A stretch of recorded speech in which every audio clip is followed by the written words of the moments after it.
Alright, I'm going to explain that a set O is open if and only if the complement of it is closed.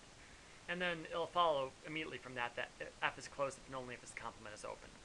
So for the first direction, I get to assume O is open, and I'm going to prove that OC is closed, the complement is closed. Now, what it means to be closed is that it has to contain all of its limit points. So I can let X belong to X be a limit point of OC. You know I'm using horrible, shorthand and stuff like this because this is not a formal proof because it's in the book. So I have a limit point. I need to show that X is in the complement, is in the OC. So suppose toward a contradiction, that X not belongs to the complement. Well, if it's not in the complement, it has to be in the original set because every point in the universe is in one of either two sets, either O or the complement. Then X belongs to O. But O is open. What does it mean to be open? That means there exists an epsilon bigger than 0 such that, it's having trouble writing, such that the epsilon neighborhood around it is completely contained within O. So a brief picture is if this is your entire universe, and maybe here's your O, this part out here would be your OC. So we're assuming that X is in here. Maybe there's X. Let's see if I can draw this. Okay, so I'm going to draw a little green epsilon ball that's completely contained within O.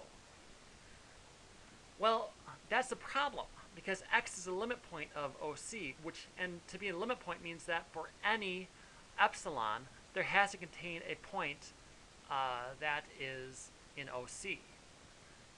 And X doesn't count. But you can see this is impossible because this green epsilon ball here is supposed to be completely contained within O, and this within O, it can't be an OC.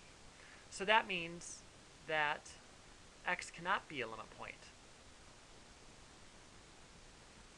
But then, maybe I can say the epsilon intersect the complement is equal to the empty set. But that means that it can't be a limit point. So X is not a limit point, which is a contradiction. So I've proved the first half of the proof. Assume it's open, pick a limit point. Well, if the limit point is in O, that means it has to be complete. There's an epsilon ball completely contained within O, meaning that there can't be any points in the complement within it, but that contradicts the fact that's a limit point because limit points have points that are in the complement that are very, very close to it, always. So now we can prove the other direction. So I get to assume that OC is closed. I need to prove that O is open. And so the way we're going to do that is let X belong to O. Right? What does it mean to be an open set? I will know that O is an open set if I can find some sort of an epsilon ball around this that's completely contained within O. Same idea as right here.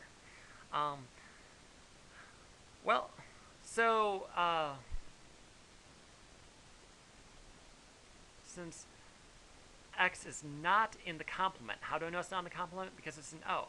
It can't be in both.